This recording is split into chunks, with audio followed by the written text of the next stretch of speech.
These photos are far from innocent. AI brought their terrifying horror to life. Here are 10 photos that look innocent, but hide terrifying stories. Regina K. Walters. This photo was taken by serial killer Robert Ben Rhodes just before he murdered 14-year-old Walters. The killer was infamous for traveling across the country in a truck that he had converted into a torture chamber. The photo was taken in an abandoned barn in Illinois. Before killing her, he untied the girl's hands and forced her to wear the black dress and high heels you see in the picture. The assassination of Rinaldo Dagsa. Rinaldo Dagsa, a politician in the Philippines, took this photo moments before he was assassinated on New Year's Eve in 2011. Michael Gonzalez shot Dagsa twice and killed him in front of his family. Michael Vashon McQuilkin. In the summer of 1975, just a few minutes after this photo of two young people with electrically charged hair was taken in the Sierra Nevada mountains, lightning struck. Fortunately, both of them survived. Lovers of the Wuhan Yangtze River Bridge. A photographer was taking a few photos about air pollution on the Wuhan Yangtze River Bridge when he unexpectedly captured the suicide of two lovers. In an interview, the photographer said, "I had no idea the man had jumped. Then I barely had enough time to adjust my camera to capture the woman who jumped after him." He also added, "I was completely shocked. There was no way I could help the woman. I was so tense while taking the photo that I unknowingly took a few more shots." The bodies of the two lovers were never found. Tara Calico for Michael Henley Jr. This photo, taken with a Polaroid camera, was found in the parking lot of a store in Florida.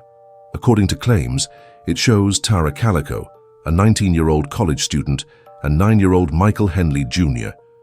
The two disappeared without a trace from in front of their homes in New Mexico in 1988, and they are still missing today. Robert Bud Dwyer.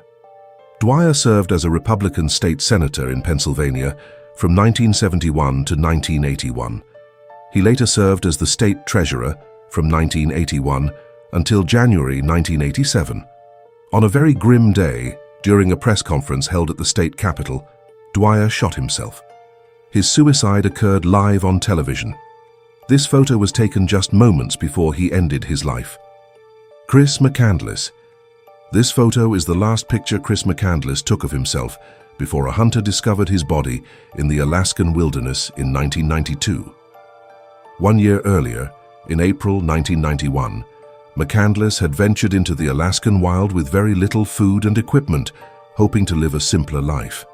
He died in August 1992. The official cause of death was listed as starvation.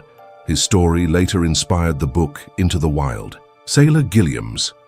Gilliams and her friend Brendan Vega were hiking in the wilderness of Santa Barbara County, California. The trail they chose had no signs or markers. Both of them fell and were severely injured. After calling for help for hours, Gilliams left Vega at the spot where they had fallen to go search for help, but she later fell again and died.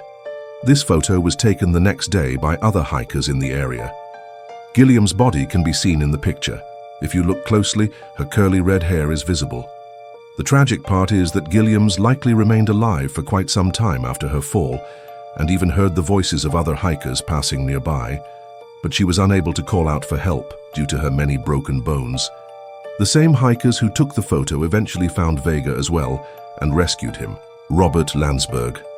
At the time of his death, Landsberg was an avid photographer, especially one who was deeply fascinated by Mount St. Helens. In 1980, he was very close to the volcano when it erupted, the first major volcanic activity since 1915. Due to his proximity, Landsberg could not escape the eruption, but before he died, he managed to take this photograph. Omaira Sanchez.